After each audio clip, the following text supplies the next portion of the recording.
Фестиваль водомоторного спорта прошел в Нерюнгри. В рамках мероприятия состоялись соревнования в водомет на перекате на мокрый кубок. С подробностями Сергей Козюра.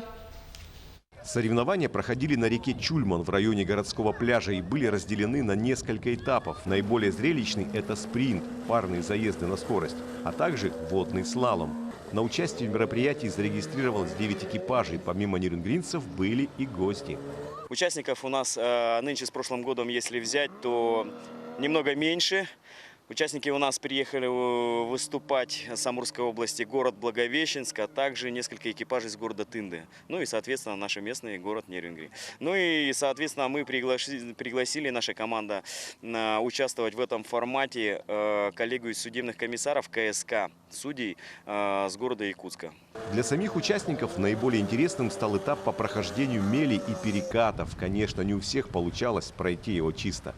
В первую очередь, наверное, опыт пилота, потом развесовка лодки, конструктив ее.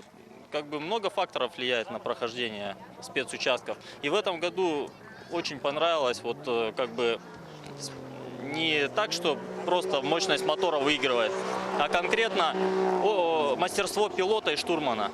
То есть в прохождении каких-то спецучастков надо внимательно смотреть на рельеф, на проток воды, ну и то есть как бы лавировать между вот этими всеми моментами. По итогам всех этапов лучшим в своем классе стал экипаж из Нерюнгри, а вот в абсолюте сильнейшим оказался экипаж из Тынды. Они-то и забрали главный приз – лодку. Погода благоволила, и горожане с удовольствием провели выходные на берегу реки. Сергей Козюра, Нерюнгри.